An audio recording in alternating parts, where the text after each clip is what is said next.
Halo, selamat pagi. Hari ini kita akan membicarakan tentang karakteristik belajar. Nah, di mata kuliah psikologi belajar ini, kita akan mendalami tentang karakteristik perilaku belajar. Baik, Pak.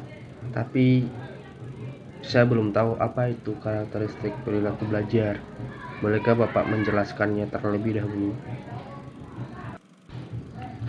Oke, baiklah Scott. Saya akan mencoba menjelaskan apa itu karakteristik belajar dan apa aja bagian-bagian dari karakteristik belajar tersebut. Nah, karakteristik belajar itu ada 3. Yang pertama ada perubahan intensional, perubahan yang terjadi dalam proses belajar. Yang kedua, perubahan positif aktif, perubahan yang terjadi karena proses belajar bersifat positif serta aktif. Serta yang ketiga, perubahan efektif fungsional, perubahan yang timbul karena proses belajar bersifat efektif, yakni perubahan tersebut membawa makna serta manfaat bagi para siswa dan siswi.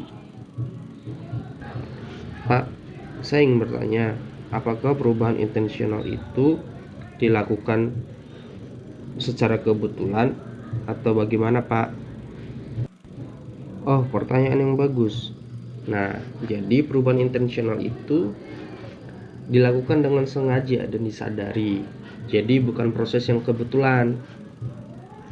Nah, jadi siswa-siswi menyadari akan adanya perubahan yang dia alami, atau sekurang-kurangnya dia merasakan perubahan-perubahan yang terjadi pada dirinya, seperti penambahan ilmu, kebiasaan, tingkah laku, tentang pola pikir, dan lain sebagainya. Nah, saya ingin bertanya lagi, Pak. Positif aktif itu maksudnya apa, Pak? Nah, positif aktif itu maksudnya yaitu perubahan yang senantiasa merupakan penambahan yang diperoleh dari sesuatu yang baru. Misalnya seperti pemahaman atau keterampilan baru ataupun hal-hal yang bersifat baru. Nah, jadi pengalaman-pengalaman yang dulu itu di-upgrade menjadi sesuatu yang lebih baru. Nah, apakah kamu paham? Ya, Pak, saya paham. Sudah sangat jelas penjelasan dari Bapak Guru. Setelah kita membahas terkait dengan karakteristik belajar, sekarang kita berlanjut ke materi yang kedua, yaitu tentang manifestasi perilaku belajar. Kamu tahu apa itu manifestasi perilaku belajar? Manifestasi belajar, maksud dari manifestasi yaitu perwujudan ataupun output dari perilaku belajar. Nah, yang saya ketahui ada 5 manifestasi perilaku belajar. Yang pertama itu manifestasi kebiasaan, yang kedua itu manifestasi keterampilan, yang ketiga itu ada manifestasi pengamatan, yang keempat ada manifestasi berpikir asosiatif dan daya ingat, dan yang kelima ada manifestasi berpikir rasional dan kritis. Itu saja, Pak, yang saya ketahui. Saya nggak tahu penjelasannya seperti apa. Mungkin Bapak bisa menjelaskannya. Nah, bagus, kamu tahu 5 manifestasi perilaku belajar. Nah, jadi saya akan menjelaskan yang pertama, yang manifestasi kebiasaan. Jadi maksud dari manifestasi kebiasaan ini yaitu setiap siswa mengalami proses belajar, kebiasaannya pasti akan berubah. Nah, karena proses penyusutan ataupun pengurangan inilah muncul suatu pola bertingkah laku yang baru, relatif, menetap, serta otomatis.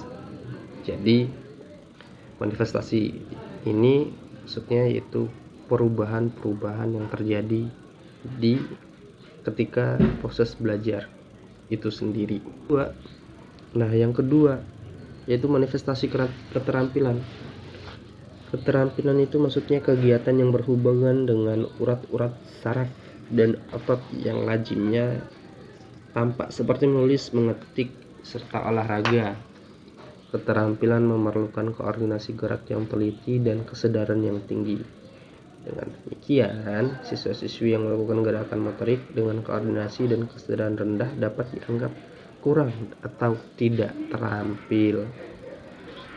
Nah, orang yang mampu mendayagunakan orang lain secara tepat dianggap sebagai orang yang terampil.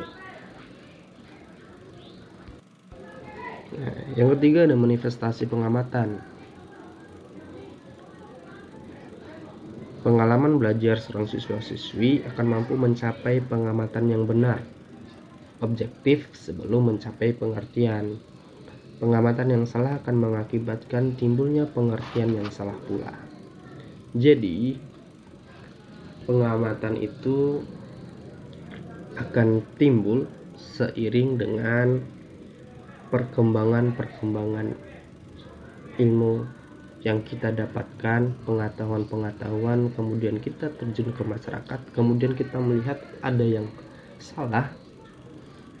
Nah, kemudian kita amati kesalahan-kesalahan itu. Nah, dari kesalahan itu kita munculkan sebuah ide untuk membenarkannya. Ini seperti itu. Nah, yang keempat ada manifestasi berpikir asosiatif dan daya ingat. Berpikir asosiatif itu maksudnya proses pembentukan hubungan antara rangsangan dengan respon. Kemampuan siswa untuk melakukan hubungan asosiatif yang benar dipengaruhi oleh tingkat pengetahuan yang diperoleh dari proses hasil belajar. Daya ingat merupakan unsur pokok dalam berpikir asosiatif itu sendiri. Maksudnya seperti apa, Pak? Saya belum paham. Nah, jadi maksudnya siswa yang telah mengalami proses belajar akan bertambah pengetahuan dalam memorinya, serta meningkatnya kemampuan berpikir kritis, serta menghubungkan antara materi dengan lingkungan sekitarnya. Nah, jadi hal-hal tersebut akan menimbulkan stimulus baru serta akan menimbulkan respon-respon baru juga. Seperti itu. Nah, yang terakhir ada manifestasi berpikir rasional dan kritis. Jadi, siswa yang berpikir rasional akan menggunakan prinsip-prinsip dan dasar-dasar pengertian dalam menjawab pertanyaan seperti bagaimana dan mengapa. Nah, dalam berpikir rasional juga siswa dituntut untuk menggunakan logika untuk menguji keandalan gagasan pemecahan masalah. Nah, bagaimana? Apakah kamu sudah paham terkait dengan manifestasi perilaku belajar? Jika sudah paham, maka kita akan berlanjut dengan pembahasan yang terakhir, yaitu ragam belajar. Baik, Pak, sudah paham, selalu paham, Pak, mantap. Nah, jadi saya akan menjelaskan terkait dengan ragam belajar. Ragam belajar artinya yaitu jenis-jenis metode belajar. Nah, yang pertama yang akan saya jelaskan yaitu belajar abstrak. Belajar abstrak ialah belajar yang menggunakan cara-cara berpikir abstrak. Tujuannya untuk memperoleh pemahaman dan pemecahan masalah-masalah yang tidak nyata. Yang kedua yaitu belajar keterampilan. Belajar keterampilan yaitu belajar dengan menggunakan gerakan-gerakan motorik, yakni yang berhubungan dengan urat-urat saraf dan otot-otot. Tujuannya memperoleh dan menguasai keterampilan jasmaniah tertentu. Contohnya bermain sepak bola. Yang ketiga ragam belajar sosial, yaitu belajar memahami masalah-masalah dan teknik-teknik untuk memecahkan permasalahan tersebut. Tujuannya adalah untuk menguasai pemahaman dan kecakapan dalam memecahkan masalah-masalah sosial seperti masalah lingkungan, keluarga, masalah percintaan, masalah persahabatan, dan lain-lain yang bersifat kemasyarakatan serta hubungan antar satu dan dua individu. Nah, setelah 3 ragam itu, apakah ada pertanyaan? Lanjut Pak, belum ada pertanyaan Pak. Nah, oke, kita lanjut. Selanjutnya yaitu belajar pemecahan masalah, yaitu ragam belajar ini menggunakan metode ilmiah atau berpikir secara sistematis, logis, teratur, dan teliti. Belajar ini bertujuan untuk memperoleh kemampuan dan kecakapan kognitif untuk memecahkan masalah secara rasional, lugas, dan tuntas. Nah, selanjutnya ada belajar rasional, yaitu belajar dengan menggunakan kemampuan berpikir secara logis serta rasional. Tujuannya untuk memperoleh aneka ragam kecakapan menggunakan prinsip-prinsip dan konsep-konsep yang mana diharapkan agar dapat memiliki kemampuan untuk memecahan masalah dengan menggunakan pertimbangan dan strategi rasional, logis, dan sistematis. Nah, sekarang kita lanjut, yaitu ragam belajar kebiasaan. Itu merupakan proses pembentukan kebiasaan-kebiasaan baru atau memperbaiki kebiasaan-kebiasaan yang telah ada. Belajar kebiasaan ini bertujuan agar siswa-siswi untuk memperoleh serta memiliki kebiasaan-kebiasaan yang baik. Maksudnya bagaimana Pak? Apakah contohnya seperti belajar akhlak? Jadi kebiasaan kita di-upgrade sesuai dengan norma agama. Atau bagaimana Pak? Nah, baik, akan saya jelaskan. Jadi, pembentukan kebiasaan-kebiasaan ini untuk melengkapi kebiasaan-kebiasaan yang mungkin dirasa kurang ataupun dirasa buruk. Jadi harus melakukan pengupgradean, peningkatan kebiasaan-kebiasaan yang dulunya itu buruk. Nah, benar kata kamu, seperti kita belajar akhlak, contohnya belajar akhlak untuk meningkatkan kebiasaan-kebiasaan itu sesuai dengan misalnya sunnah-sunnah Nabi ataupun sesuai dengan apa yang sudah disampaikan oleh Nabi, sudah dilakukan oleh Nabi. Nah, selanjutnya ada belajar apresiasi, yaitu proses belajar yang mengembangkan ranah rasa peserta didik atau belajar mempertimbangkan arti penting atau nilai suatu objek. Contohnya kita belajar seni, ya kita menghargai apa yang sudah diciptakan oleh pekerja seni.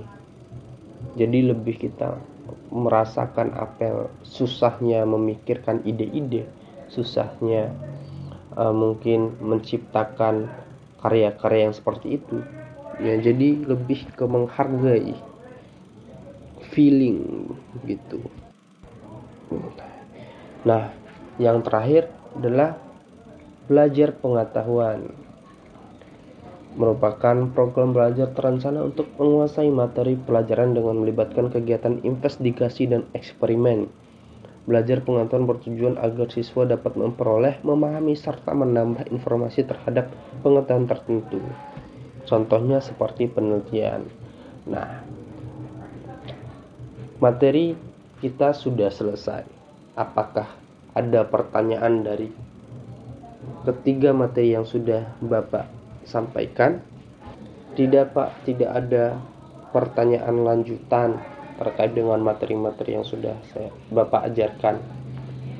Terima kasih Pak atas waktu dan kesempatannya untuk mengajarkan saya terkait dengan karakteristik belajar, ragam belajar, serta manifestasi perilaku belajar. Terima kasih, Pak. Baiklah, sama-sama. Maka dari itu, saya akhiri kelas ini. Wabillahi taufiq wal hidayah. Wassalamualaikum warahmatullahi wabarakatuh.